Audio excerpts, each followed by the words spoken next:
रवि, थोड़ा सा अपना परिचय दीजिए हमें, ताकि हम सब आपके बारे में इतना जान लें कि आपसे बात कर सकें।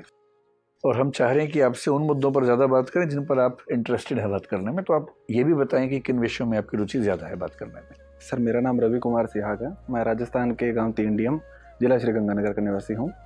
मैंने अपना ग्रेजुएशन पॉलिटिकल साइंस, इकोनॉमिक्स और इंग्लिश लिटरेचर से किया है। उसके बाद में सर मैंने यूपीएससी के लिए प्रिपरेशन स्टार्ट की और 1 साल IRTS के तौर पर काम किया। उसके बाद में इंडियन डिफेंस अकाउंट सर्विस में अभी मैं कार्यरत हूँ। और सर मेरी hobbies high intense interval training, workout करना और small scale farming experiment, agriculture के विषय पर मैं ज़्यादा रुचि रखता हूँ सर। आप IRTS में थे और आपने वो छोड़ के IDAS को चुन लिया।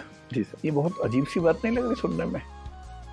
क्योंकि जो सर्विसेज की प्रेफरेंस नॉर्मली हम देखते हैं पिछले कई सालों से, IRTS इनवेरिएबली IDAS से ऊपर होता है। और मेरे ख्याल से आपके लिए भी रहा ही होगा शुरू में। तो फिर IRTS होने के बाद IRTS से रिज़ाइन करके IDAS को चुनना, डिफेंस अकाउंट्स को चुनना, ये एक प्रैग्मेटिक फैसला था, सर्विस ओरिएंटेड फैसला था, या कुछ और निहितार्थ हैं इसके पीछे?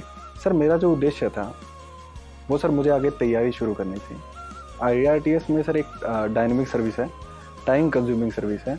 उसमें सर मैं अपनी प्रिपरेशन को जारी नहीं रख पाता, तो इसलिए सर लागत लाभ विश्लेषण के आधार पर और इंडियन डिफेंस अकाउंट सर्विस के प्रोफाइल के बारे में पढ़ा, तो सर मुझे अच्छे इसमें प्रोस्पेक्टस लगे, तो इस वजह से सर मैंने ये सर्विस ज्वाइन की थी। तो बेसिकली आपने IDAS इसलिए चुना कि टाइम आराम से मिल जाता है, काम कम करना पड़ता है और मैनेज हो जाता है। जी सर। तो ये बात सही साबित हुई उस सर्विस में आने के बाद? जी सर, ये बात सही साबित हुई है सर। मैं इस बार का मेरा मेंस अच्छा गया है और अभी मैं इंटरव्यू में हूँ, तो मैं मानता हूँ कि मैंने सही फैसला लिया था। तो अभी आप ट्रेनिंग पे हैं या सर्विस में आ चुके हैं? जी सर, मैं सर्विस में आ चुका हूँ, अभी ट्रेनिंग पे हूँ। मतलब ट्रेनिंग जो एकेडमी की है उसमें है या अभी ऑन द जॉब ट्रेनिंग में चले गए हैं? सर मैं ऑन द जॉब ट्रेनिंग में हूँ, अभी PCDA वेस्टर्न कमांड के अंडर में ऑन द जॉब ट्रेनिंग। कहाँ पोस्टेड हैं? सर चंडीगढ़ में। चंडीगढ़ में। ये बताएं कि रेलवे में बहुत समय तक एक समस्या चलती रही जिसको हम डिपार्टमेंटलाइजेशन या कंपार्टमेंटलाइजेशन बोलते हैं। इसमें दिक्कत थी कि रेलवे अकाउंट्स के लोग, रेलवे पर्सनल के लोग, रेलवे जो बाकी सर्विसेज हैं, ट्रैफिक के लोग या इंजीनियरिंग सर्विसेज के लोग, उन सब में इतना गुटबाजी होने लगी कि रेलवे के लिए मैनेज करना मुश्किल हो गया। तो फाइनली एक फैसला हुआ कि हम इन सब सर्विसेज को मर्ज करके, पुलिस को छोड़ के, RPF को छोड़ के IRMS बना देते हैं, रेलवे मैनेजमेंट सर्विस बनाते हैं, जो कि बन भी गई है। इस बार से वो उसकी वैकेंसीज भी आ रही हैं। आपको नहीं लगता कि डिफेंस में भी ऐसा कर देना चाहिए? डिफेंस अकाउंट्स, डिफेंस एस्टेट्स और फिर आर्म फोर्सेस हेडक्वार्टर सर्विस, इन सब की क्या ज़रूरत है अलग अलग? एक ही क्यों ना कर दें इन सबको? मतलब जो नॉन बैटल फील्ड सर्विसेज हैं, जो बैटल फील्ड की हैं, वो तो अलग है, लेकिन जो बैटल फील्ड में लोग नहीं जाने वाले हैं, जिनको सिविलियंस आपकी मतलब लैंग्वेज में सामान्यतः कह देते हैं, उन सर्विसेज को अलग अलग रखने का क्या प्रयोजन हो सकता है? तो इस वजह से रेलवे की सर्विस का मर्जिंग किया गया था, क्योंकि सर रेलवे के बोर्ड में सर्विसेज को लेकर काफ़ी टकराहट रहती थी। तो प्रतिभा के आधार पर बोर्ड में चयन नहीं हो पाता था। 1905 से जो बोर्ड चल रहा था उसमें सुधार अपरिहार्य हो गए थे। डिफेंस के स्तर पर सर ये बातचीत चल रही है कि डिफेंस की सर्विसेज को मर्जिंग किया जाए। उसमें एक मुख्य मुद्दा है कि जो अकाउंटिंग सर्विसेज है उनको मर्ज करने का मुद्दा भी शामिल है। उसके अलावा जो स्टेट सर्विस है उसमें भी डिफेंस पर्सोनल्स का कहना है कि उसमें जो डिसीजन लेने की पावर है वो आर्मी पर्सोनल्स को दी जाए, ताकि जो निर्णय हैं वो त्वरित रूप से लिए जाए।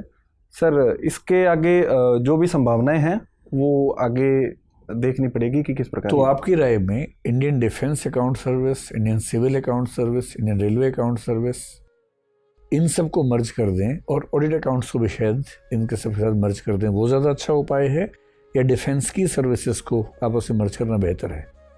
क्योंकि इसका भी लॉजिक समझ नहीं आता। जब सिविल अकाउंट्स है ही आपके पास, उसी कुछ लोग रेलवे में चले जाएं, उसी कुछ लोग डिफेंस में चले जाएं। जब बाकी सारी मिनिस्ट्रीज़ में सिविल अकाउंट्स के लोग जा सकते हैं, तो इन 2 मिनिस्ट्रीज़ में ही ऐसा क्या है कि वहाँ अलग सर्विस चाहिए? सर जहाँ तक अकाउंटिंग सर्विसेज को मर्जिंग करने की बात है, वो मर्जिंग हो सकती है, लेकिन कुछ व्यवहारिक समाधान इसके लिए करने होंगे।